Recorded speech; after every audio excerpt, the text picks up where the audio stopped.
But what? Oops, caught the ground there. Good morning everybody, welcome back to the channel. If you haven't already, don't forget to hit that subscribe button and turn them notifications on. So, back today, and in today's video, going to be doing a bit of verge trimming and knocking a few hedges back in gateways. So, got the hedge brusher hooked up to my tractor, the JXU 105. Now usually the hedge brusher does actually go on the MX 120, but at the moment it's got that regulating problem with the arms, and when you've got the hedge brusher on there, it's constantly bouncing, so it doesn't run it very well. Also, the more we use it with that arm problem, the more likely it is to break something and become more of a serious problem. So at the moment, that tractor's pretty much out of use on any work that requires the arms. So today I'm going to be doing all of our roadside verges that are on our fields, so from the bottom of the lane down, and then up the road a bit, and then one of the roadside gateways, I'm going to be cutting that back as well. And mainly that is because we're going to be doing our second cut silage probably weekend, beginning of next week, and it just makes it a lot safer to pull in and out of the gateway. It's really horrible to look out of there as it is, so we don't want to be coming out of there and cars hitting us. It just makes it easier and safer, and then if anything does happen, at least we have taken the right precautions to try and prevent it. Anyway, get on the tractor, get it fired up. Like I say, first time this hedge brush has been on this tractor. Now when I've got it on the MX, my hedge brusher controls are here, whereas on here, this one I've had to sort of mount them a little bit differently. I forgot that I need to get a cable tie, because at the moment they move around far too much. This hedge brush has actually gone on this tractor extremely well. You'll see by there, it fits very tight to the back end of the tractor. Now, it's quite often that is the case with hedge brushes. This hedge brusher, when it first went on the MX, it actually broke off all of the plastic caps on the spool valves for the MX, which was not a good thing. So when we put this on, we're a little bit more cautious with how things were. Now, usually on the MX, there's a stabilizer bracket that goes into the top link holes and sort of firms the machine up to stop it rocking. Now, we've had this machine out and around and had it in every working position, and it actually moves less on this tractor without the stabilizer block than it does on the MX with it. So maybe this may become the tractor that we do the hedge brushing with, but it's a little bit awkward because this is the main sort of spraying tractor, and what we don't want to be doing is taking this tractor up with a hedge brusher and then we want to go and spray off some grass in the back end or start doing our pre-emerge spraying, and the hedge brusher's taking up the role of this tractor. What we'll probably do is the first week of September, try and get around all of the corn ground with the hedge brusher and then take it off, get all the drilling done, and then it can go back on either to this tractor or the MX for the later hedge brushing. Probably won't go back on this one because this is a straw chopping tractor in the winter. Not sure what'll happen there, but I'll get some cable ties, get that fastened in properly, and then we can go and use this tractor for hedge brushing or verge trimming. We're not actually allowed to hedge brush yet, but I can do it in gateways where it's dangerous, so that's what we're doing. There we go. Still a little bit of movement, but for our controls, nothing there. Oh, that bloody warning light.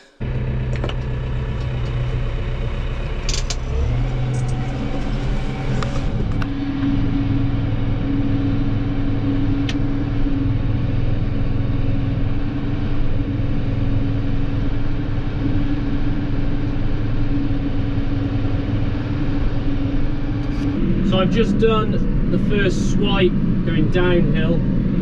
It's about, most of it is 2 swipes to get back to the hedge. Now I'm not looking to make the most cleanest job at the moment, because we'll cut this grass again when we cut the roadside hedges at the end of August. Well, I say the end of August, beginning of September, because that's when we can do it. But I'm just coming down here now. I just want to neaten up our roadsides, to be honest. We're not actually going to be travelling down here until the wheat comes off, so it's going to be another month and a bit. By then this will have regrown, but we travel this way in cars and stuff, so it's just easier to sort of cut the verges and do the council's job for them, because they never come round and do it until it's like out of control and you can't see anything on these roads. And at least then we've done our bit to sort of keep the place looking tidier. Not that I say that people who don't do it aren't doing their bit. The only problem with roadsides is when you get cars behind you like I have now. I'll just here.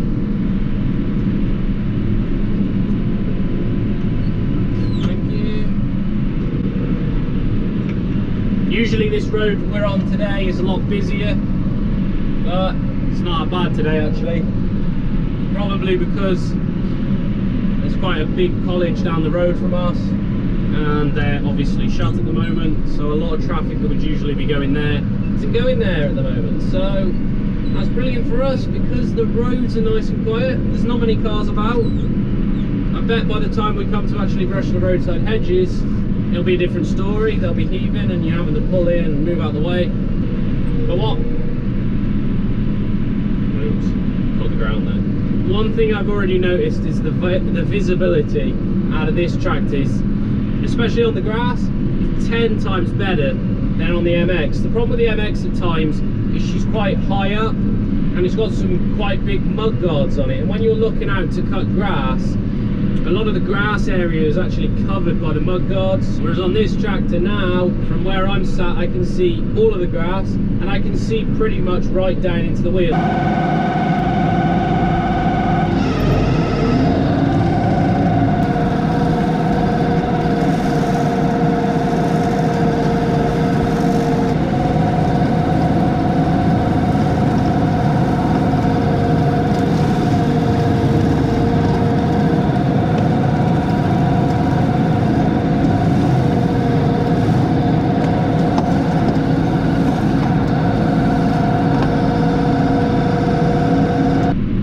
Things this is a disadvantage on this tractor is the control box. When I have it on the MX, like I said before, I'd be sort of here now using it with my hand.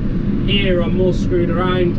That's where it used to actually be on the MX, but I started doing a bit of hedge brushing and decided I didn't like them being there, so I spent a day creating a control box, a place for the control box to go. So yeah, nice relaxing, what day is it today? Wednesday afternoon. Yesterday was the TB testing day, so we did our injecting yesterday. That was fun. I almost got my arm broken by a cow. It's this one. It's feeling quite stiff today, but using these controls, it's just starting to free it up a little bit. Yeah, quite like this job. Well, I say I like this job. I'm not really a fan of verge mowing, but I do like a bit of hedge brushing. But we are, what are we now? July, August, September. We're 2 months away yet from any hedge brushing.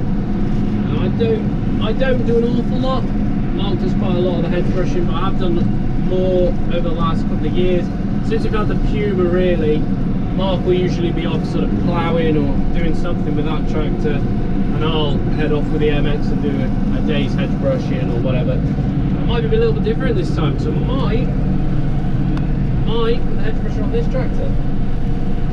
Who knows? I would like to use this for hedge brushing. It's very nice. I'm just looking at this hedge now, thinking, oh, I'd love to just get in and brush it, but can't do it. I kind of think that road hedges should be exempt from rules. I think road hedges should be allowed to be cut from July, maybe the middle of July onwards.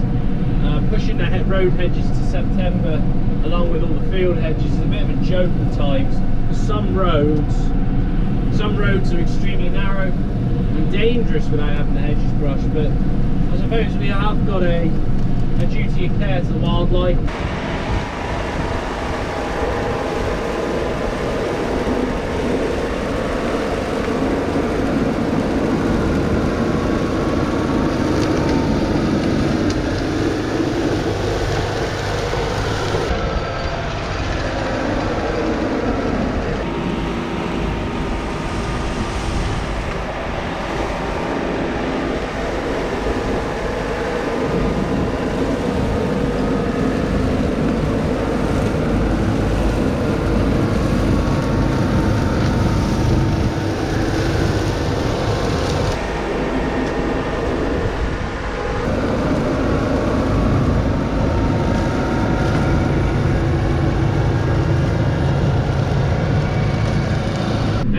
Watching, do you do your own verge trimming, or do you wait for the council to come round?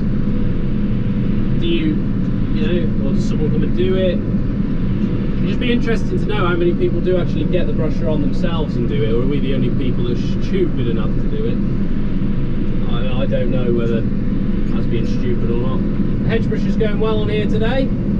I've got a few jobs I can see need doing. I see the tilt ram needs resealing. That's sprung a bit of a leak. It's not too severe, so I can carry on. The lift ram also has got a little bit of a leak on it, so them seals need doing. And something that I've needed to do probably since last year is I need to bush all the head up. There's a lot of play and free movement in the head, so on grass not so much of an issue, but I sort of pride myself a bit on making a tidy job of hedges, and it's a bit more difficult having a loose head because you sort of want to do the till because there's so much free play. It becomes less responsive for the hedge brusher head, so you want to sort of get that response time up a little bit. What time is it? But yeah, it's already 10 to 3, so I've got another hour yet. Probably won't finish all I've got to do today, but we will see. We shall see.